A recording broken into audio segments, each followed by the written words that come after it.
తాకట్టున్న బంగారాన్ని విడిపించి ఆ రోజు ఆన్లైన్ రేటుకే మేము కొంటాం. Sharma gold company. Hi, welcome to our channel. ఈరోజు మనతో పాటు ఉన్నారు జ్యోతిష్య వాస్తు పండితులు, జ్యోతిష్య వాస్తు శిక్షణ నిపుణులు, మహాగౌరి ఉపాసకులు శ్రీ దింటకొంటి మురళీకృష్ణ గారు. నమస్కారం గురువు గారు. నమస్తే నాన్న. హరి ఓం శివం. సార్, మోహిని ఏకాదశి, ఈ మోహిని ఏకాదశి రోజు ఏం చేయాలంటారు? అసలు ఏకాదశి అంటేనే మనకి అత్యంత పరమ పవిత్రమైన దినం హిందువులకి. మరి మోహిని ఏకాదశి, మనకి ఏకాదశి ఒక్కొక్క ఏకాదశికి ఒక్కొక్క ఫలితం ఇవ్వబడింది కదా. ఓకే. మోహిని ఏకాదశి అంటే దరిద్రులను కూడా ధనవంతులను చేయగలిగే ఏకాదశి అని చెప్పబడింది. అంటే మనం ఎప్పుడు మాట్లాడుకుంటాం, మనకి జీవితంలో ఎటువంటి ప్రాబ్లం అయినా ఉండని, ఓకే, మీ యొక్క టార్గెట్ ఏదైనా అవనివ్వండి, ఎవరైతే 24 ఏకాదశి వ్రతం చేస్తారో వారి యొక్క కోరిక 100% నెరవేరుతుందని చెప్తాను నేను ఎప్పుడు కూడా. అంటే మరి 24 ఏకాదశులు, అసలు ఏకాదశి వ్రతం అంటే ఎలా చేయాలి? ఎంతమంది మన వీడియోలు ఎవ్వరు చూడలేకపోతే మాత్రం కంపల్సరీ ఈ మోహిని ఏకాదశి చాలా అద్భుతమైన ఏకాదశి. అంటే ప్రతి మనిషికి ధనం అనేది చాలా ఇంపార్టెంట్ ఈ రోజుల్లో, అవునా కదా? కాబట్టి ఏంటంటే ఈ మోహిని ఏకాదశి రోజు 24 ఏకాదశుల వ్రతం స్టార్ట్ చేయాలనుకున్న వాళ్ళు ఈరోజు స్టార్ట్ చేసుకోండి. లేదు, నేను ఒక్క ఏకాదశన నేను వ్రతం చేయాలనుకుంటున్నాను అన్న వాళ్ళు ఈ ఒక్క ఏకాదశన కూడా మీరు ఏకాదశి వ్రతాన్ని అత్యంత భక్తి శ్రద్ధలతో చేసి చూడండి. ఎంత అద్భుతమైన ఫలితాలు ఉంటాయంటే, మనకి 24 ఏకాదశులకి 24 రకాల పేర్లు, వాటి యొక్క ఫలితాలు ఇవ్వబడినాయి. మరి ఈ ఏకాదశి వ్రతం ఏ విధంగా చేయాలి అంటే, ఏకాదశి వ్రతం అంటేనే నక్తము అంటే ఉపవాసం కాదు. ఉపవాసము అంటే డిఫరెంట్ మీనింగ్, నక్తం అనేది డిఫరెంట్ మీనింగ్. ఓకే. ఉపవాసము అంటే భగవంతునికి దగ్గరగా వసించటము అని అర్థం.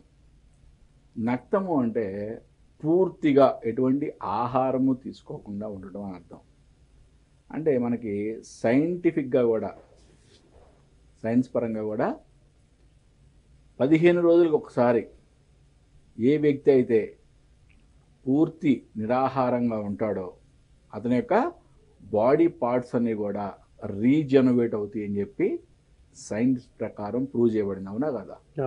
15 రోజులకు ఒకసారి ఎవరైతే ఉపవాసం ఉంటారో వాళ్ళ యొక్క ఆరోగ్యం చాలా అద్భుతంగా ఉంటుంది.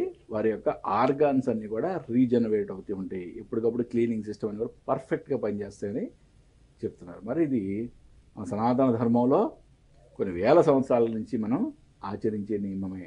ఓకే. నక్తము అంటే ఏం చేయాలి? దశమి రోజు రాత్రి, అంటే దశమి పూర్తయ్యేటప్పుడు ఈ నిరాహారం అనేది స్టార్ట్ చేయాలి. ఏకాదశి మొత్తం అంతా పూర్తిగా తిది మొత్తం ఎటువంటి ఆహారం తీసుకోకూడదు. ద్వాదశి గడియలు వచ్చిన తర్వాత స్నానం ఆచరించి భగవంతుని ఆరాధన చేసి అప్పుడు సాత్వికమైన ఆహారం తీసుకోవాలి. దీన్నే నక్తము అంటారు. అంటే సుమారుగా ఒక 24-25 గంటలు పూర్తిగా ఎటువంటి ఆహారం తీసుకోకపోవటం. ఇది మనం సైంటిఫిక్గా కూడా చాలా అద్భుతమైన ఫలితాలు ఇచ్చేది. నక్తం చేసేవాళ్ళు చాలామంది చేస్తారు. ఓకే.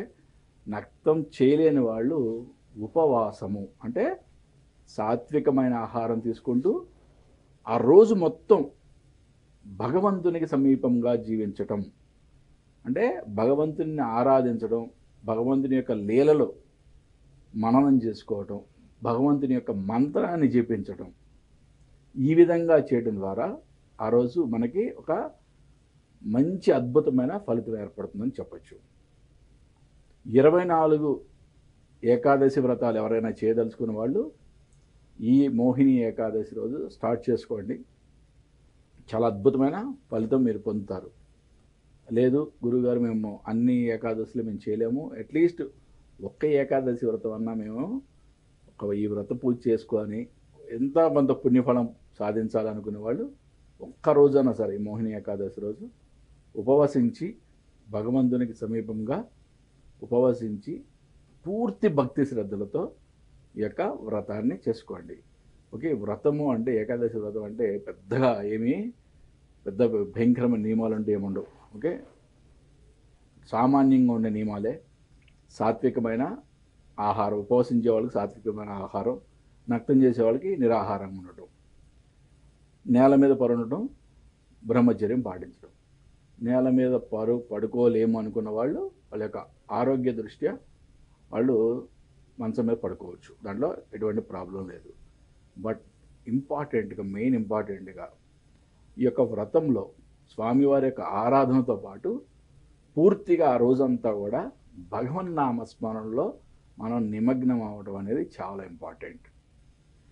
సార్ ఇప్పుడు ఈ కొంతమంది ఉపవాసం చేయలేని వారు ప్రత్యేకంగా మంత్రజపం ఏమైనా చేయొచ్చా ఏకాదశి రోజు? ఎస్, ఏకాదశి రోజు ఓం నమో నారాయణాయ ఓకే అనే మంత్రాన్ని రిపీటెడ్గా చాంటింగ్ చేయడం ద్వారా, ఓకే, శ్రీరామ రామ రామేతి రమే రామే మనోరమే సహస్రనామ తత్తుల్యం రామనామ వరాననే అనే మంత్రాన్ని రిపీటెడ్గా చాంటింగ్ చేయడం ద్వారా కానీ, హరే రామ రామ రామ హరే హరే, హరే కృష్ణ కృష్ణ కృష్ణ హరే హరే అనే ఈ మంత్రాన్ని జపించడం ద్వారా కానీ ఒక అద్భుతమైన ఫలితాన్ని పొందవచ్చు.